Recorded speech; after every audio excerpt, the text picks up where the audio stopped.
বাবা, মা, আমি তোমাদের অনুমতি ছাড়াই এই ভিখারি ছেলেটিকে বিয়ে করেছি। নারীরা যে স্বার্থবাদী হয় এই ভিডিওটা আবারও প্রমাণ। সবকিছু তৈরি আছে তো রাকেশ? জি স্যার, সবকিছু রেডি। আমি কল করে মিটিংও অ্যারেঞ্জ করে দিয়েছি। স্যার প্লিজ থামুন। আপনি এত বড় ব্যবসায়ী, আপনার যদি কিছু হয়ে যায় তবে আমরা নিজেদের কখনো ক্ষমা করতে পারবো না। আজকাল মার্কেটে অনেক গুজব চলছে, সিকিউরিটি টিমকে সাথে নিয়ে নিন না। মাত্র 2টি গাড়ি পেছনে পেছনে চলবে। ইউ1 রাকেশ, তুমি সব সময়ের মতো বেশি চিন্তা করো। আজকের মিটিং খুব গুরুত্বপূর্ণ, আমি একা যেতে চাই, কেউ জানে না আমি কোথায় যাচ্ছি। তুমি কোম্পানিতে মনোযোগ দাও, বোর্ড মিটিংয়ের প্রস্তুতি সম্পন্ন রাখো। আর হ্যাঁ, যদি কোনো কল আসে তবে বলে দিও আমি দুপুর নাগাদ ফিরে আসব। স্যার, আমি রিয়া, কাজ হয়ে গেছে। যেমনটা আপনি বলেছিলেন সব তেমনটাই করেছি। ও এখন একা বেরিয়েছে নিজের গাড়িতে বসে। Very good. আমাদের গত কয়েক বছর ধরে এই দিনটির অপেক্ষা ছিল এবং আজ তা পূরণ হতে চলেছে। এখন আগে কি করতে হবে তা তুমি ভালো করেই জানো। আর হ্যাঁ, এক কথা আর, মিশন শেষ হওয়ার পর আমার কাজও হয়ে যাওয়া চাই। সবকিছু পরিকল্পনা মাফিক চলছে, এখন শুধু কোনো ভুল হওয়া চলবে না। তুমি নিজের দিকে খেয়াল রেখো, এখানে সব নিয়ন্ত্রণে আছে। যে বাধা করেছিলে তা পূরণ হওয়া চাই। আমার অপেক্ষা করা পছন্দ নয়, ঠিক আছে? এখন দ্রুত এই খবর বিহান স্যার পর্যন্ত পৌঁছাতে হবে, ঠিক আছে? তোমার কাজও হয়ে যাবে। এখন আমি তোমাকে পরে কল করছি। কাজ হয়ে গেছে। ইউ1 ভাইয়ের গাড়ি এইমাত্র হেডকোয়ার্টার থেকে বেরিয়েছে। 5 মিনিটের মধ্যেও হাইওয়েতে থাকবে। আজ ওর খেলা শেষ, এটা ওর শেষ দিন। যত তাড়াতাড়ি আপনি চান শুধু এই করতে হবে। একবার বাটন টিপলেন আর ধামাকা। খুব ভালো রিয়া, খুব ভালো। বছরের পর বছর এই দিন দেখার অপেক্ষায় ছিলাম। অরোরা ভেঞ্চার্স, এই নামটি সবসময় আমার হওয়া উচিত ছিল। আমার বাপ সবকিছু ইউ1-এর নামে করে দিল। বড় ছেলে, দায়িত্ববান, আমিও তো একই রক্তের। আজকের পর সব কোম্পানি, সব প্রপার্টি, পুরো সাম্রাজ্য আমার হবে। আজ মিটিং ভালো হওয়া চাই। বাটন টিপুন। News anchor, breaking news.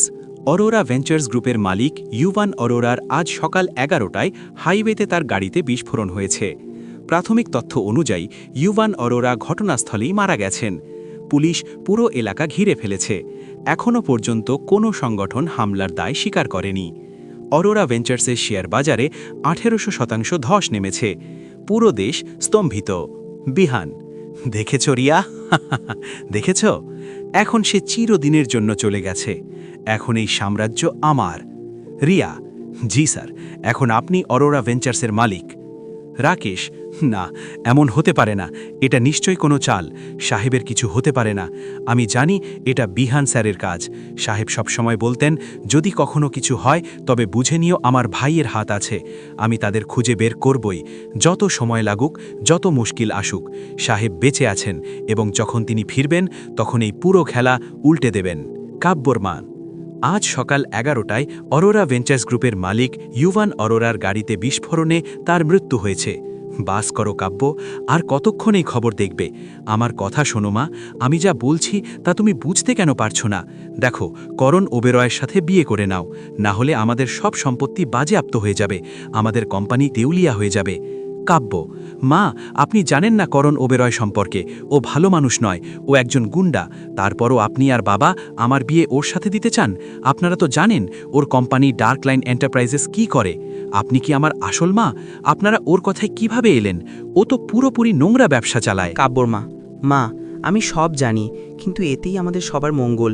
যদি তুমি বিয়ে না করো তবে আমরা পুরোপুরি বরবাদ হয়ে যাব। রাস্তায় চলে আসব, ঘর, গাড়ি, কোম্পানি সব চলে যাবে। তোমার বাবার শরীরও ভালো নেই, তবে আমরা কিভাবে সামলাবো? কাব্য, যাই হয়ে যাক মা, আমি এমনটা কখনো করব না। ওই গুন্ডার সাথে বিয়ে করার চেয়ে কোনো ভিখারিকে বিয়ে করা ভালো। অন্তত সে আমাকে বিক্রি করার চেষ্টা করবে না। আপনারা শুধু টাকা আর সম্পত্তির পেছনে পাগল হয়ে গেছেন, আমার জীবন নিয়ে খেলছেন। আমি মানব না। কাব্যর মা, কাব্য, কাব্য থাম, শোন তো আমার কথা। কাব্য, ওহ নো, আপনি ঠিক আছেন তো? আমি দেখিনি, আপনি হঠাৎ সামনে চলে এসেছিলেন। খুব সরি, খুব সরি। চলুন, আমি আপনাকে হাসপাতালে নিয়ে চলি। ভয় পাবেন না, আমি আপনাকে একা ছাড়তে পারি না।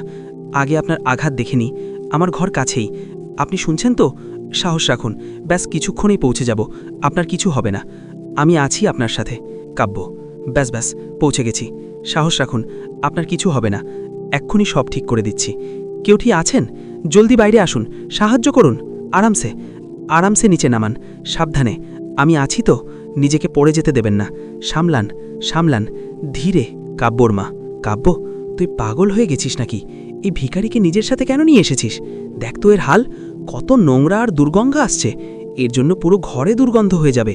যেখান থেকে এনেছিস সেখানেই রেখে আয়। কাব্য, এখন নয় মা, এর আমার গাড়ি থেকেই অ্যাক্সিডেন্ট হয়েছে রাস্তার মাঝে, তাই আমি ওকে এনেছি। যখন ওর চোট ঠিক হয়ে যাবে তখন একে দিয়ে আসব।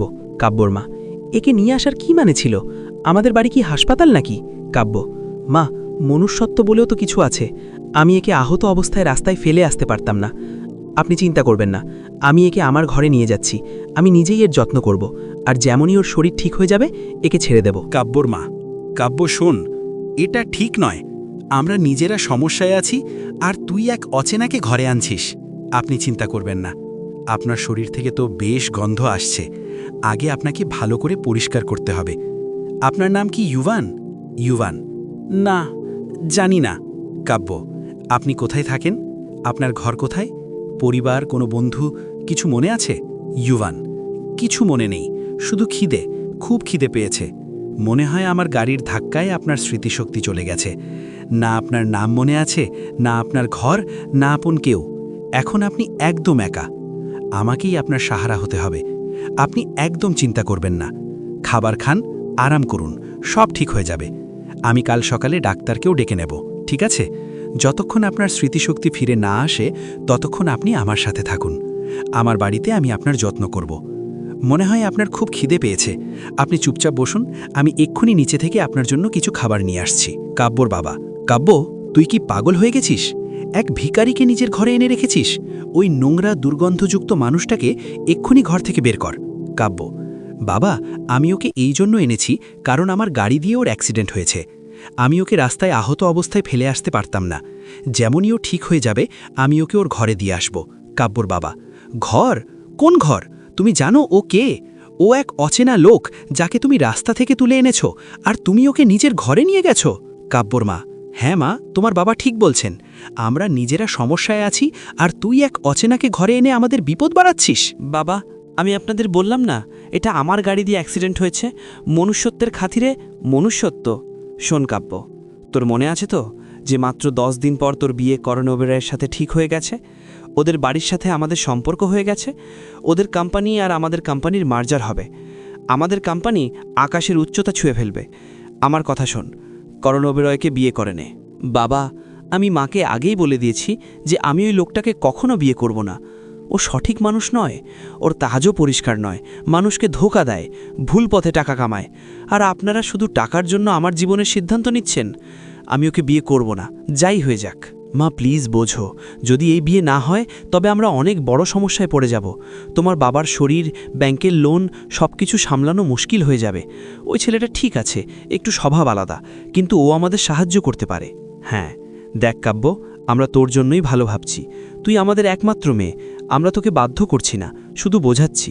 আপনারে বুঝতে পারছেন না কেন? আমি আমার জীবনের এমন সিদ্ধান্তের জন্য প্রস্তুত নই। আপনারা দুজন মিলে আমাকে ভুল মানুষের সাথে বাঁধতে চান। আমি করব না, কখনো না। যদি আপনারা আমাকে বাধ্য করেন তবে আমি ঘর ছেড়ে চলে যাব। কেন কাঁদছি? আপনি ছাড়ুন, আপনি বুঝবেন না। মামনি বাবা আমার বিয়ে যে কোনোভাবে করিয়ে দেবেন। যদি আমি কিছু না করি তবে আমাকে করণের সাথে বিয়ে করতে হবে। কিন্তু যদি আমি ইউভানকে বিয়ে করে নিই? ও তো একদম অচেনা, স্মৃতিশক্তিও নেই। অন্তত ও আমার ক্ষতি করবে না। আর মামনি বাবাকেও করণের সাথে সম্পর্ক ভাঙতে হবে। এটা কি ঠিক হবে? আমি কি এত বড় পদক্ষেপ নিতে পারি? কাব্য, আপনি কি আমাকে বিয়ে করবেন? বিয়ে? দেখুন, কালই আমরা বিয়ে করে নেব কোর্টে, সিম্পলভাবে। শুধু একটা সই, একটা ফটো, আর আমরা স্বামী স্ত্রী হয়ে যাব। আপনি চিন্তা করবেন না, আমি সব সামলে নেব। আপনাকে শুধু হ্যাঁ বলতে হবে। কিন্তু আমার কিছু মনে নেই।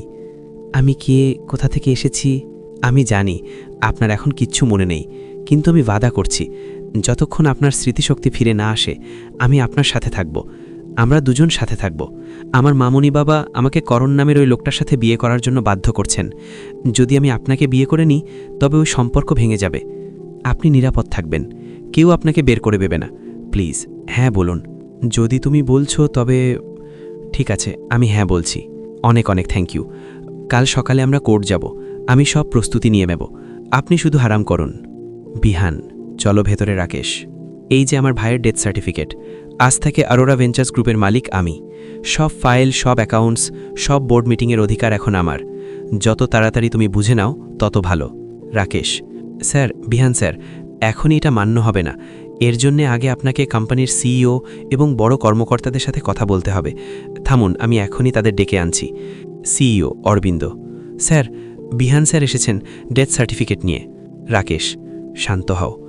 না রাকেশ, আমরা এখনই তাড়াহুড়ো করে কোনো সিদ্ধান্ত নিতে পারি না। এই বিহান আরোরা ইউবানের জায়গা নেওয়ার স্বপ্ন বহু বছর ধরে দেখছে, আর এই কথা আমরা ভালো করেই জানি। এবং আমার পুরো বিশ্বাস যে দুর্ঘটনা ইউবান স্যারের সাথে হয়েছে তাতে এর হাত অবশ্যই আছে। তাই রাকেশ, এখনই আমরা আরোরা ভেঞ্চার্স গ্রুপকে ওর হাতে সঁপে দিতে পারি না।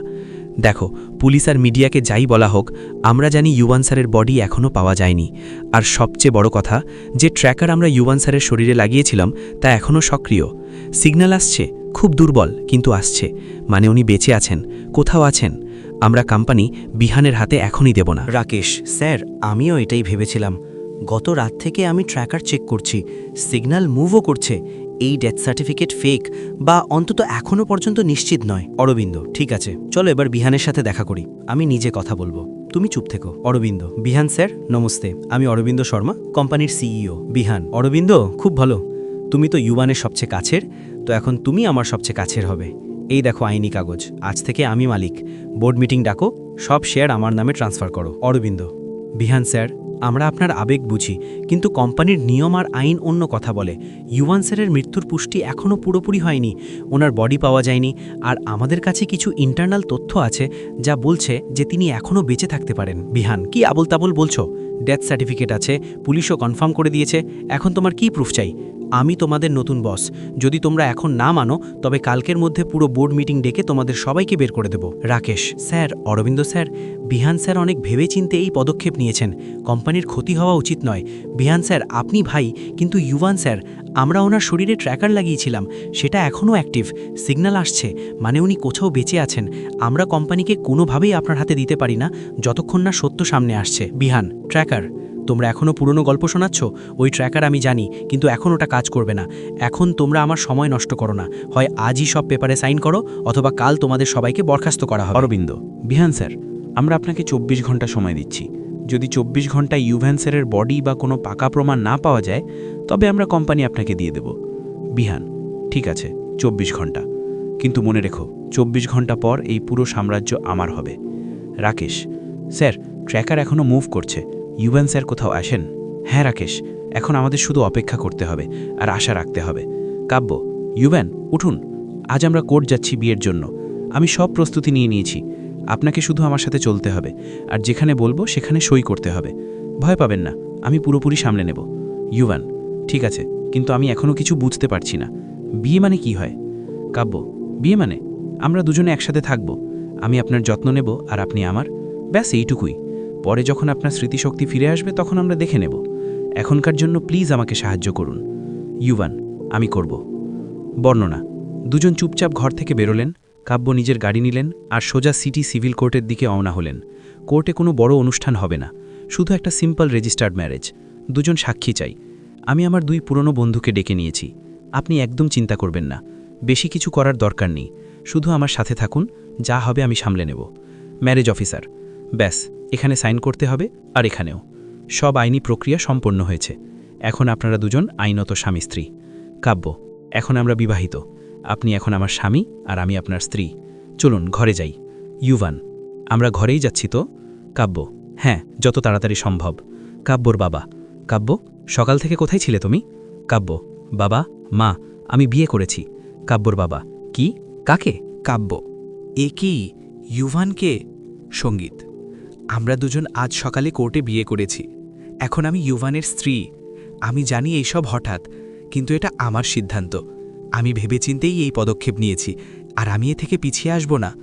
কাব্যর বাবা: কাব্য, তুই এ কি করলি? তুই এই ছেলেকে বিয়ে করলি? আমরা তোর বিয়ে করণ ওবেরয়ের সাথে ঠিক করেছিলাম।